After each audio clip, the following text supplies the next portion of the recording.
ओम नमो भगवते वासुदेवाय।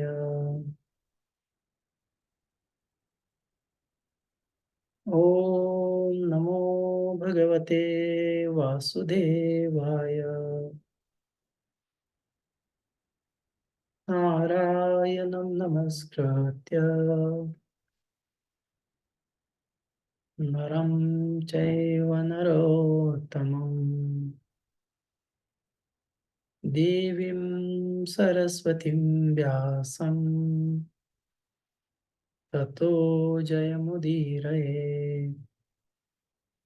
नष्टप्रायेषु अभद्रेषु नित्यं भागवत सेवया भगवती उत्तमश्लोके भक्तिर्भवति नैष्टिकी।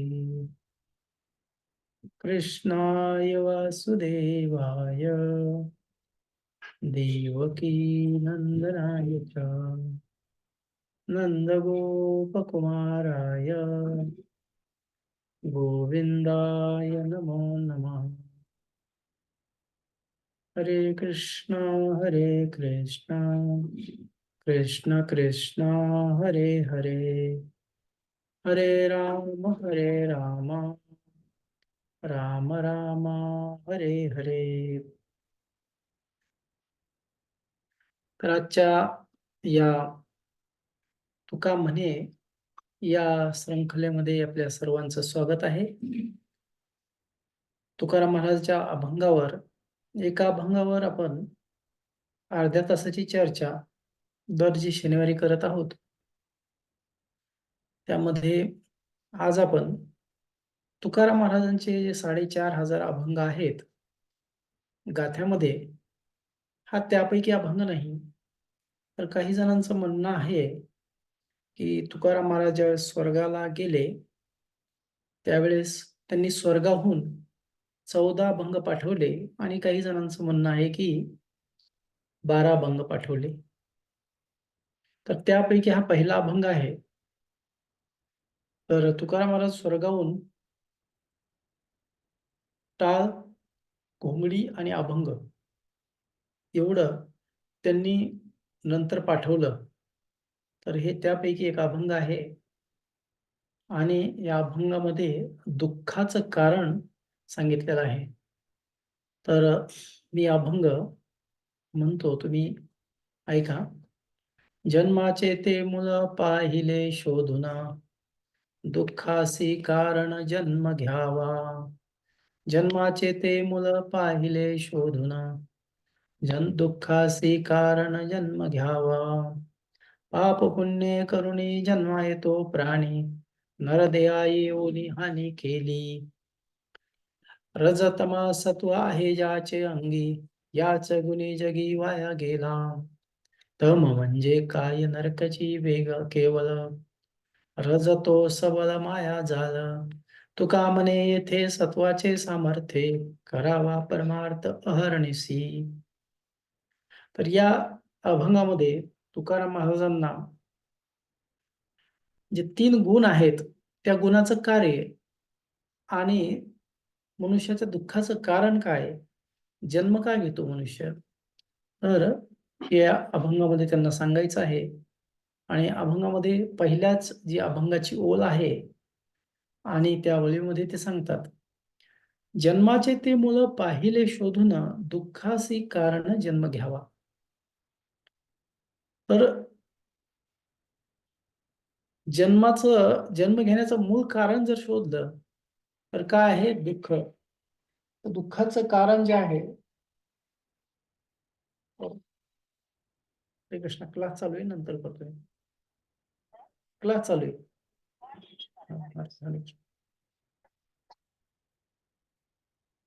तर जे जन्माचं मूल आहे, आपण जन्म का घ्यावा लागतो, तर काही संप्रदायाच्या मते, काही पंथांच्या मते, पाप पुण्य ज्यावेळेस बरोबर होतं, पापाचा साठा आणि पुण्याचा साठा, त्यावेळेस मनुष्य जन्म मिळतो. परंतु असं होऊ शकत नाही आणि पाप आणि पुण्याचा जन्माशी संबंध नाही. कारण की आपल्या भगवद्गीतेनुसार यम यम वापी स्मरण भाव तजेते अंते कलेवरम. जो मरतानाचा भाव आहे ते शरीर त्याला प्राप्त होतं म्हणून याचा काही संबंध नाहीये. पण दुःखाची कारण जन्म घ्यावा. कारण की या आपल्या ज्या पूर्वीचे जे कर्म आहेत आणि त्याचे दुःख भोगण्यासाठीच आपल्याला जन्म घ्यावा लागतो. जे आपले पूर्वजन्मीचे कर्म आहेत, त्या कर्मानुसार जो आपल्याला जन्म मिळतो. आपण नवीन लोकांना भगवद्गीते भगवद्गीतेचं ओळख शिकवत असताना म्हणतो, की हे कोण निर्णय करतं, की एकाला गरीब ठिकाणी जन्म, एखाद्याला श्रीमंताच्या घरी जन्म, एकाला काळा, एकाला गोरा, एकाला नकटा, एकाला आंधळा. हे कोण निर्णय घेतं? ते भगवंत तसा निर्णय घेतात त्याला कुठला जन्म द्यायचा आणि तेच जे कारण आहेत, मग काला, गोरा, ऊच-नीच, गरीब, श्रीमंत हे सर्व आपल्या दुःखाचे कारण आहेत आणि ते भोगण्यासाठीच आपल्याला इथे जन्म मिळतो आणि हा जन्म मिळाल्यानंतर आपल्याला 3 प्रकारचे दुःख आहेत आणि हे त्रिविध ताप जे आहेत आध्यात्मिक क्लेश, भौतिक क्लेश आणि दैविक क्लेश. हे जे क्लेश आहेत, तर जे इतर जे शरीर आणि मनापासून जे मिळतात त्याला आपण आध्यात्मिक क्लेश म्हणतो. आणि आपल्या इतर जीवामुळे किंवा इतर कारणामुळे जे उत्पन्न होतात आजूबाजूच्या, त्याचे जे दुःख आहे ते इतर त्याला आधिभौतिक म्हटलेलं आहे आणि अधिदैविक, नैसर्गिक आपत्ती, भूकंप वगैरे. अशा प्रकारचे 3 ताप आहेत. तेही कारण की या जगाचं या ज्या भूतलावर आपण राहतो, याचं नावच दुःखालय आहे आणि अशाश्वत. अशाश्वत आहे आणि दुःखद आहे. म्हणून इथे जो जन्म मिळतो, तो दुःख प्राप्त करण्यासाठीच किंवा दुःख भोगण्यासाठीच तो जन्म मिळालेला आहे. परंतु त्यामध्ये एक आपल्याला संधी उपलब्ध करून दिलेली आहे आणि मग पुढच्या ओळीमध्ये ते दुसऱ्या ओळीमध्ये म्हणतात, "पाप पुण्य करुणी जन्मा येतो प्राणी, नरदेहा येऊनी हानी केली." पाप पुण्य करून ज्यावेळेस आपल्याला जन्म मिळतो, तर पुण्य करून कसा जन्म मिळतो? ज्यांनी अगोदरचं पुष्कळ असं पुण्य केलेलं आहे आणि तो स्वर्गात गेलेला आहे. तिथं गेल्यानंतर ते तं भुक्त्वा स्वर्गलोकं विशालम क्षिन्ने पुण्ये मृते लोकमिषन्ति. भगवद्गीतेच्या 9व्या अध्यायातील एक विशेष श्लोक सांगतो आपल्याला, की आपण जर पुण्य कमवून, पुण्याचे गाठोडं बांधून जर आपण स्वर्गात गेलो, तर ते पुण्य संपताच क्षिणे पुण्ये मृत्य लोकमिषन्ति. म्हणून तो इथे जर तो तशा कर्माने गेला असेल, पुण्यकर्म करून गेला असेल, त्याचं पुण्य संपलं की तो इथे येतो. म्हणून मागच्या वेळी जे आपण पाहिलं, की ते इथं सिद्ध होतं, की पाप आणि पुण्य बरोबर जरी झाले, तरी मनुष्य देह मिळण्याची शक्यता नाही. तर तो मृत्यू तेतं भुक्त्वा स्वर्गलोकं विशालम क्षिन्ने पुण्ये मृत्युलोकम. पुण्य संपल्याच्या नंतर त्याला या मृत्यूलोकात जन्म मिळतो. आणि इथे उल्लेख केलेला आहे का, की कोणता जन्म मिळतो? नाही. मग त्याला कदाचित मनुष्य देहही मिळेल आणि कदाचित इतरही देह मिळेल पशूचा. आणि मग पशु योनीमध्ये गेल्यानंतर, पशु देह प्राप्त झाल्यानंतर आहार, निद्रा, भय-मैथुन हे एवढंच कार्य पशुचं असतं. त्यांना पाप किंवा पुण्य नसतं. फक्त मनुष्य योनी अशी आहे, की ज्यामध्ये पाप आणि पुण्य आहे. जर पशु योनीमध्ये पाप पुण्य असतं, तर पशु काही जन्मताच आपल्या पिल्लांना खातात किंवा त्यामध्ये आई-वडील, बहीण, भाऊ असे आप्त संबंध काही नसतात. ते एकमेकाला मारतात, एकमेकाला मारून खातात किंवा एकमेकाशी विचित्र व्यवहारही करतात ते. कारण की ते पशु आहेत. म्हणून हे सर्व जे काही धर्म आहे, धर्मानुसार कार्य आहे, तर ते मनुष्य योनीमध्ये आणि म्हणून म्हटलं इथे या ओळीच्या अर्ध्या दुसऱ्या पादामध्ये म्हटलेलं आहे, "नरदेहा येऊनी हानी केली." तर नरदेहा येऊन हानी केली का म्हटलेलं आहे, की तो पशुसारखं जीवन जगत असेल तर आहार, निद्रा, भय-मैथुन या 4 क्रियामध्येच जर जीव अडकत असेल, तर त्यांनी ती हानी केलेली आहे. कारण मनुष्य जीवनाचा उद्देश हा आत्मसाक्षात्कार आहे आणि देहात्मबुद्धी जर असेल, तर प्रभुपाद त्याला म्हणतात, की "गो खर स ए गो खर एव." तो गो आणि गो म्हणजे गाय आणि खरं म्हणजे गाढव. गायी आणि गाढवाप्रमाणे आहे तो. म्हणजे गाय रवंथ करत असते सारखा. रवंथ अगोदर खाते आणि करते.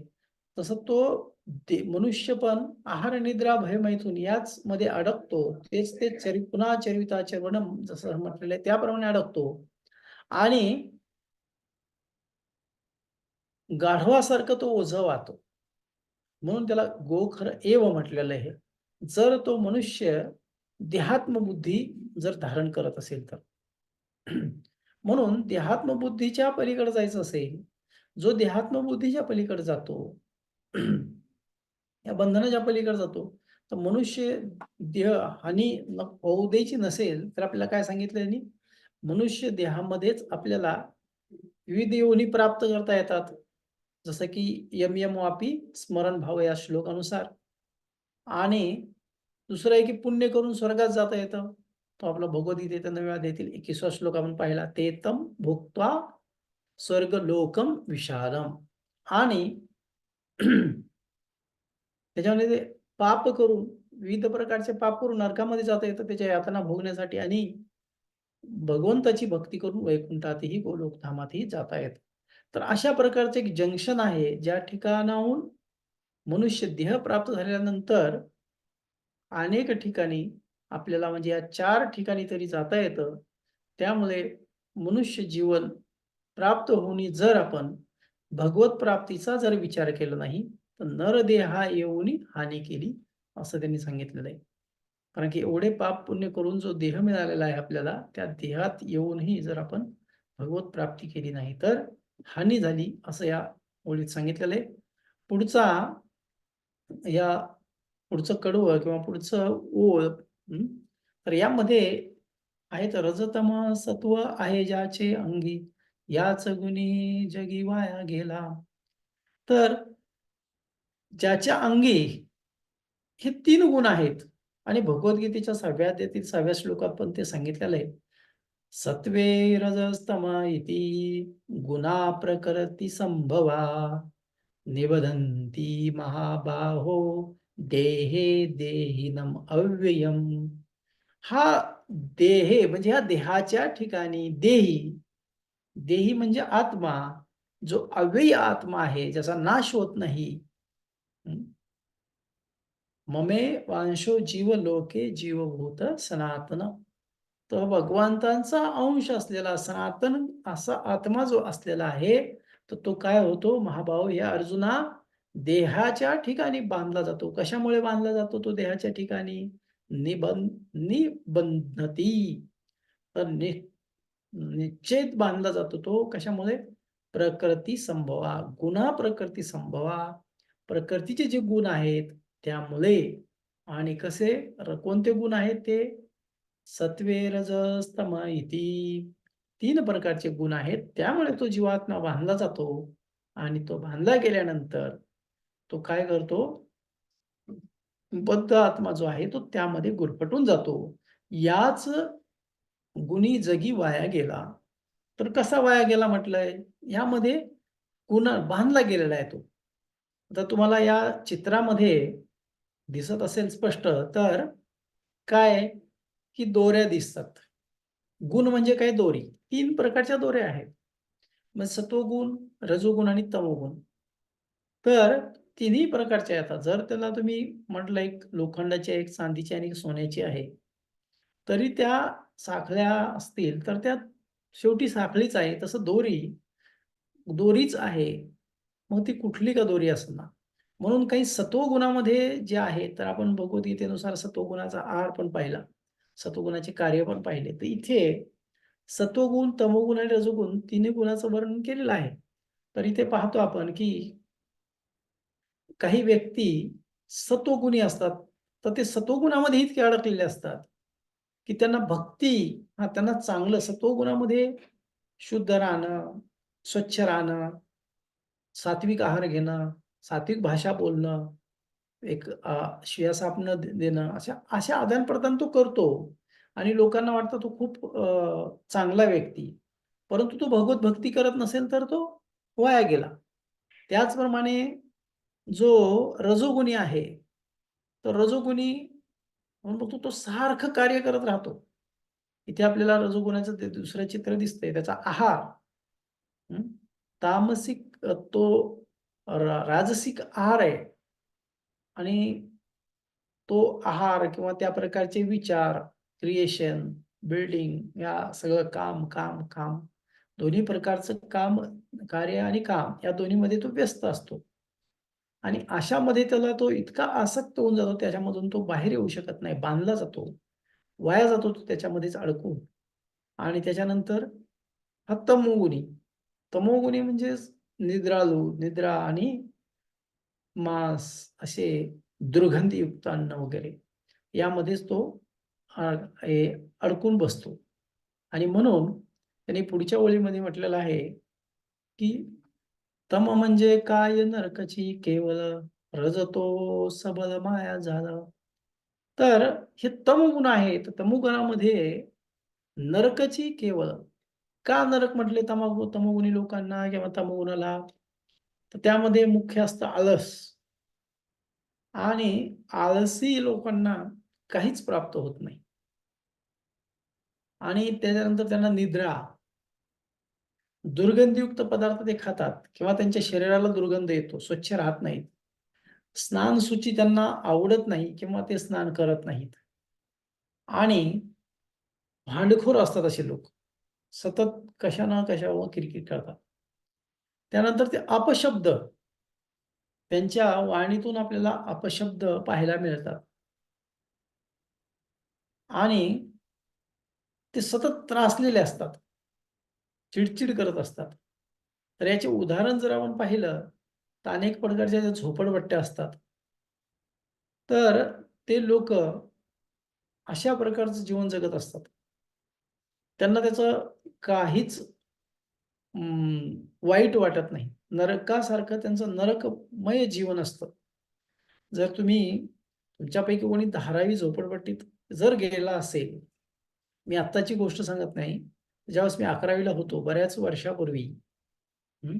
तर त्यावेळेस मी तिकडे गेलो होतो आणि रात्रीची वेळ होती ती आणि इतकं चालत होतो आम्ही, तर ती झोपडी म्हणजे कोणतं घर कोणाचं आहे ते समजत नव्हतं.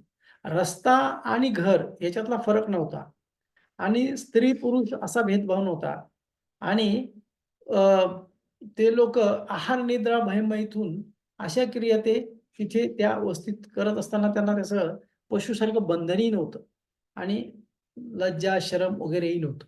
म्हणजे नरकासारखी परिस्थिती, अनेक प्रकारची दुर्गंधी तिथे येत होती. आणि तिथेच खाऊन तिथेच घाणेरडे पदार्थ टाकलेले होते. तर असं नरकमय जीवन म्हणून तम म्हणजे काय? नरकची केवळ. तर आपण बघतो की तमोगुणी लोकं ज्यावेळेस व्यसन करतात अनेक प्रकारचे, तर ते गटारात पडतात आणि ते गटार म्हणजे नरक. तर त्या नरकासारखी परिस्थिती आहे म्हणून त्यांनी सांगितलं की तम म्हणजे काय? नरकची केवळ.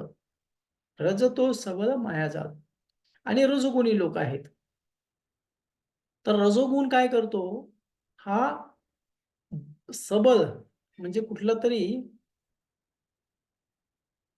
बलासहित ओढला जातो त्या गुणामध्ये आणि मग आपण म्हणणार, की मग याच्यामध्ये अपवाद कोण आहेत? तुम्ही, आम्ही, मी कोणीच अपवाद नाहीये. काय हा मायाजाळ आहे. रजोगुण हा मायाजाळ आहे. शुद्ध सत्वामध्ये आपण स्थित होऊ शकत नाही.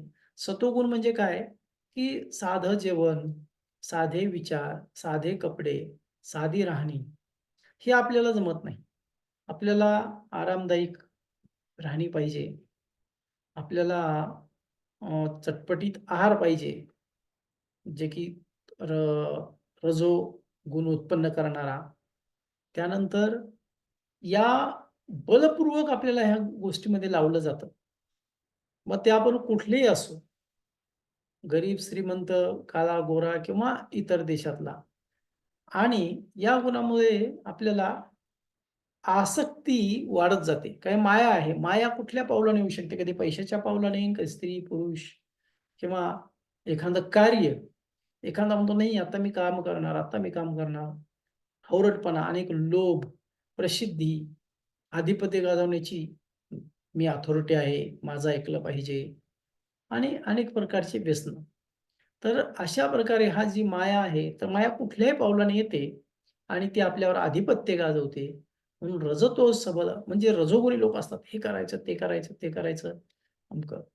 तर आपण बघतो, की असंच नाही, की भक्तीमध्ये आल्यानंतरही एखादा व्यक्ती त्याला जपायला उत्साह नसतो, स्वाध्याय करायला उत्साह नसतो. परंतु मी प्रचार करणार, एवढे लोकं जमवणार, मग असं करणार, तसं करणार, एवढं मंदिर बांधणार, एवढं हे करणार. तो ते जरी कार्य आध्यात्मिक असलं, तर ती माया त्याला त्या जाळामध्ये, मायाजाळामध्ये तो अडकला जातो आणि तिथं प्रकर्ष रूपेनं बलपूर्वक तिथे तो बांधला जातो आणि मग तिथे प्रसिद्धीसाठी तो प्रयत्न करत असेल, काही लोभ त्याला मिळत असेल किंवा कोणा आधिपत्य गाजवण्यासाठी त्याला एखादं पद मिळत असेल, तर त्यासाठी तो बलपूर्वक प्रयत्न करत असतो. भौतिक जगात असू द्या किंवा आध्यात्मिक जगात असू द्या. म्हणून हे दोन्ही तमोगुण आणि रजोगुण हे दोन्ही भक्तीसाठी पूरक नाहीत. ज्यामध्ये हे भरलेले ठासून-ठासून हे भक्तीसाठी पूरक गुण अजिबात नाहीत.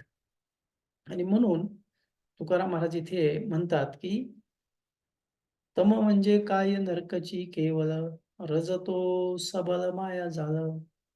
तर म्हणून हे 2 जे गुण आहेत, तर या गुणापासून आपण स्वतःला वाचवण्याचा प्रयत्न केला पाहिजे.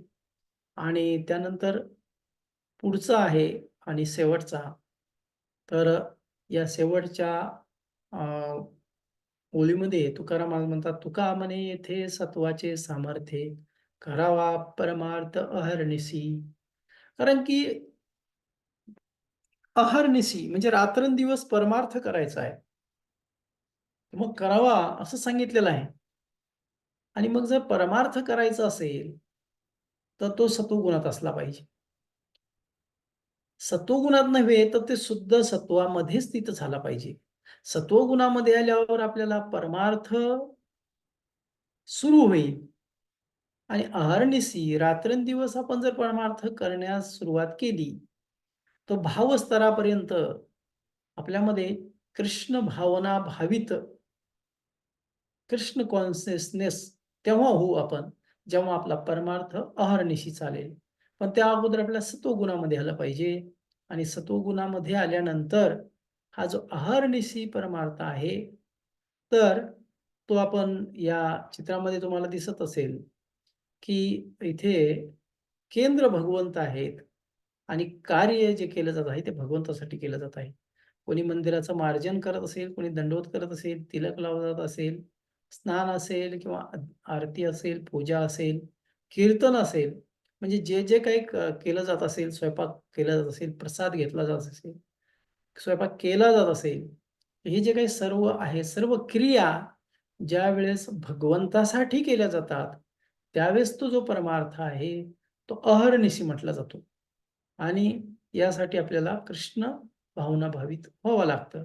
हा कृष्ण भावना भावित होण्यासाठी आधी सत्वगुणामध्ये आलं पाहिजे आणि मग सत्वगुण ही 3 गुण आहेत. तिन्ही गुण बंधनाचं कारण आहेत. परंतु सत्वगुणामध्ये आल्यानंतर तुका म्हणे येथे सत्वाचे सामर्थ्य. सत्वामध्ये काय सामर्थ्य आहे? रजोगुणामध्ये आणि तमोगुणामध्ये जसं सामर्थ्य आहे बांधून ठेवण्याचं, हं. मागच्या स्लाईडमध्ये आपण पाहिलं, की काय बांधून आळस, निद्रा, दुर्गंध यामध्येच अडकून राहतो तो तमोगुणी आणि रजोगुणी जो आहे, त्याला पूजाला प्रतिष्ठा पाहिजे, त्याला अनेक प्रकारच्या सुख-सुविधा पाहिजे आणि त्यासाठी त्याला काबड कष्ट करावे लागतात. अनेक पैसा कमवावा लागतो. अहोराटपणे तो इतकं काही सगळं गोळा करतो आणि ते गोळा केलेल्या मेंटेनन्समध्ये त्याचा वेळ जातो. त्याचं पालन-पोषण करण्यासाठी आणि म्हणून त्यामध्ये आपल्याला भक्ती करता येत नाही. परंतु तुका म्हणे येथे सत्वाच्या सत्वगुणामध्ये स्थित झाल्यानंतर तो परमार्थ करायला लागतो आणि परमार्थ केल्यानंतर भगवंताच्या प्रती भाव जागृत होतो आणि मग तो भाव भक्तीपर्यंत भक्तीची सुरुवात होते. म्हणून सत्वगुण आहे तर तो इथे श्रेष्ठ सांगितलेला आहे. परंतु शुद्ध सत्वामध्ये आपल्याला स्थित व्हायचं कारण की भगवंत गुणातीत आहेत. रज, तम, सत्व या 3 गुणाच्या पलीकडे गेलेले भगवंत आहेत आणि आपल्यालाही त्यांच्याकडे जायचं असेल, तर या गुणाच्या पलीकडे गेलं पाहिजे. म्हणून हा जो आजचा अभंग आहे, तर हा अभंग सांगतो, की आपल्याला दुःखाचं कारण जे आहे कारण की आपल्या जन्माचं कारण जे आहे, जन्माचं जे मूळ आहे, तर दुःख आहे. दुःखासी कारण जन्म घ्यावा. दुःख प्राप्त करण्यासाठीच जन्म मिळालेला आहे आपल्याला. कारण की आपण अगोदरच्या जन्मात जे कर्म केले, ते कर्म फेडण्यासाठी आपल्याला हा जन्म मिळालेला आहे. तर आपल्याकडे 3 मिनिट आहेत, तर मी एकदा परत हा अभंग म्हणतो. कोणाला काही प्रश्न विचारायचा असेल तर विचारू शकता. जन्माचे ते मूळ पाहिले शोधून, दुःखासी कारण जन्म घ्यावा. पाप पुण्य करुणी जन्मा येतो प्राणी, नरदेहा येऊनी हानी केली. रजतम सत्व आहे ज्याचे अंगी, याच गुणी जगी वाया गेला. तम म्हणजे काय नरकची केवल, रजतो सबल माया झाल. तुका म्हणे येथे सत्वाचे सामर्थ्य, करावा परमार्थ अहर्निशी. तर या अभंगामध्ये अहर्निशी रात्रंदिवस म्हणजे प्रभुपादांच्या भाषेत 24 तास आपल्याला कृष्ण कॉन्शियसनेस, कृष्ण भावना भावित व्हायचं आहे आणि त्यासाठी आपल्याला सत्वगुण विकसित केला पाहिजे. तिन्ही गुणाचं मिश्रण आपल्या देहात जरी असलं, तर संघामुळे आणि प्रयत्नामुळे आपण सत्वगुणात तरी स्थित होऊ शकतो. काही कोणाचा प्रश्न आहे? हरे कृष्ण. धन्यवाद प्रभूजी. खूप छान अभंग आणि नेहमीप्रमाणे प्रेझेंटेशन पण खूप छान होतं प्रभूजी. प्रभूजी जसं दुःखालय में आणि दुःख जन्म कशासाठी तर दुःख जे येते ते फेडण्यासाठी किंवा ते दुःख प्राप्तीसाठी.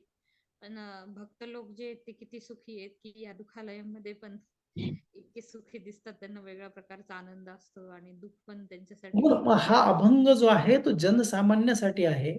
जी आणि म्हणूनच की तुकाराम महाराज काय म्हणले, जो अहर्निशी काय करतो, तो सत्वगुणात आहे ना, अहर्निशी तो परमार्थ करतो. तो गुणातीत होण्याच्या जवळ येतो. त्याचं चेतना जर उचली तर तो दुःखामध्ये नाही येतो मग. कारण भक्त जे आहेत, भक्तामध्ये पण जे भक्त तुकाराम महाराज काय म्हटले, की "असून इंद्राची संपत्ती समाधान नाही ज्याची चित्ती, याच नाव दारिद्र्य."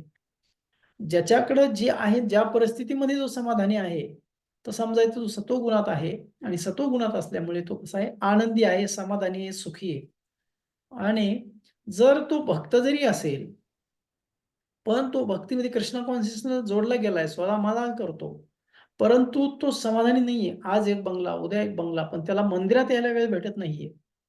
परंतु तो आपण बघतो काही भक्तांना जर आपण विचारलं, की "तुम्ही दिसतच नाही मंदिरात." "नाही, नाही, आता इकडचे ईएम भरायचंय, तिकडचे ईएम भरायचंय, हे फेडायचंय. 4 बंगले झाले, 2 घरं झाले, 5 मुलं आहेत, त्यांच्यासाठी करतोय."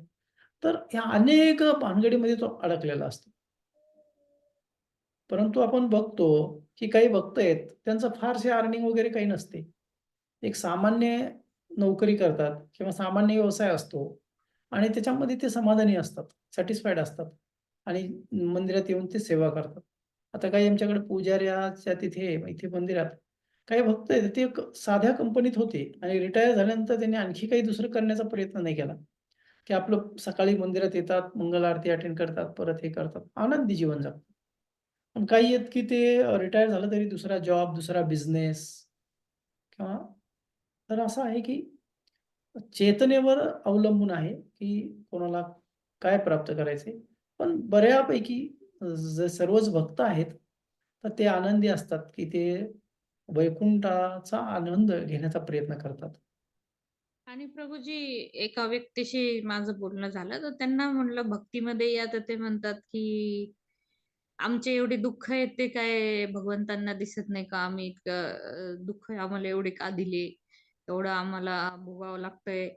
मग देवाला काय आवडतं का असं ठेवायला? असा प्रभूजी प्रश्न होता त्यांचा. काय उत्तर असेल प्रभूजी त्यासाठी? उत्तर त्यांना सांगायचं, की आपण डॉक्टर आहेत ना, गल्लोगल्लीला डॉक्टर आहेत, एम-डी डॉक्टर आहेत, गल्लोगल्लीत हॉस्पिटल आहेत. हं. पण तुमचा पाय पायाला लागल्यानंतर, बोट मोडल्यानंतर किंवा भाजल्यानंतर डॉक्टर तुमच्या घरी येतो की तुम्ही डॉक्टरकडे जातात? ज्यावेळेस आपण डॉक्टरकडे जाऊ, त्यावेळेस डॉक्टर काय करणार?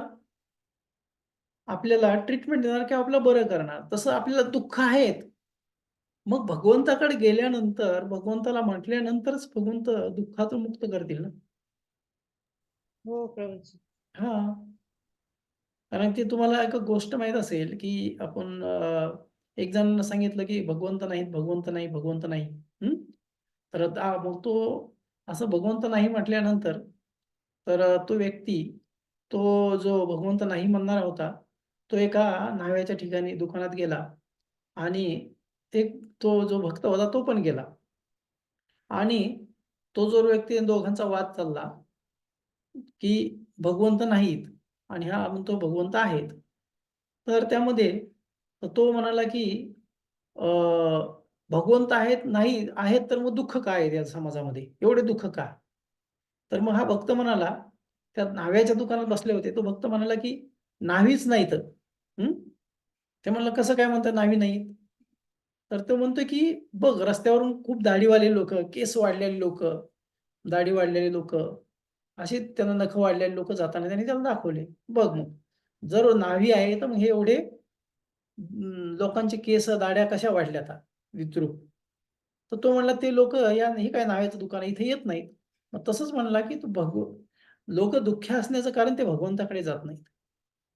ज्यावेळेस ते न्हाव्याकडे येतील लोकं, त्यांचे केस कापले जातील, त्यांना व्यवस्थित केलं जाईल. तसं भगवंताकडे जातील, तेव्हा त्यांचे दुःख नष्ट होतील.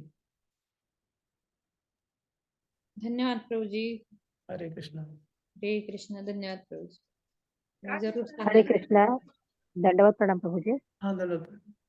अ, प्रभूजी, हे सत्व गुणातून शुद्ध सत्वाकडे कसं जाता येईल प्रभूजी? किंवा काय त्याची लक्षणं असतील जरा सांगाल का त्यामध्ये?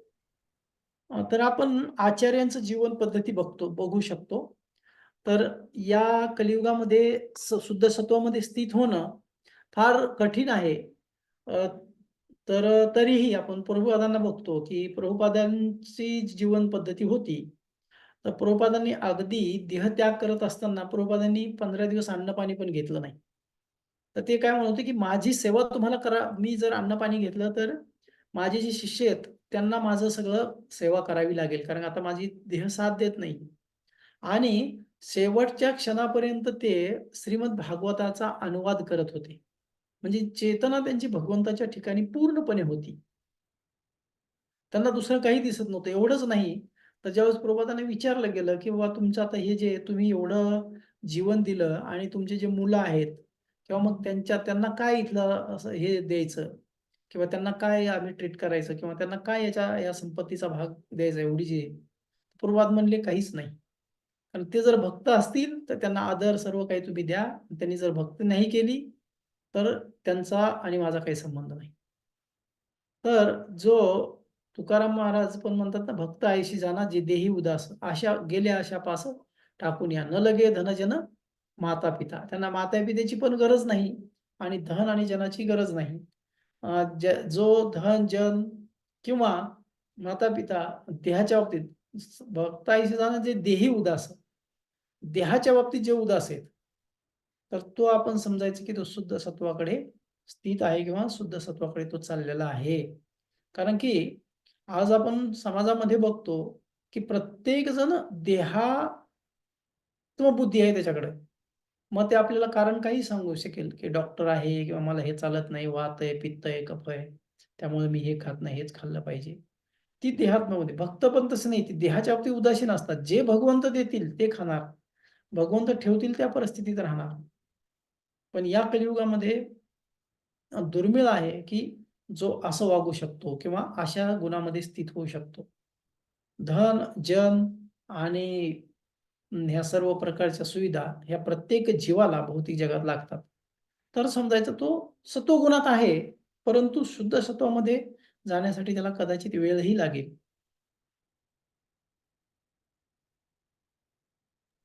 हरे हां, कृष्ण. प्रभूजी. हरे कृष्णा. दंडवत प्रणाम प्रभूजी. दंडवत प्रणाम. प्रभूजी, मग असा शुद्ध सत्वामध्ये जो व्यक्ती जाणार, भक्त जाणार, तो हं. तर प्रभूजी असा एकटाच असणार प्रभूजी ना, एकांत मध्येच राहणार मग.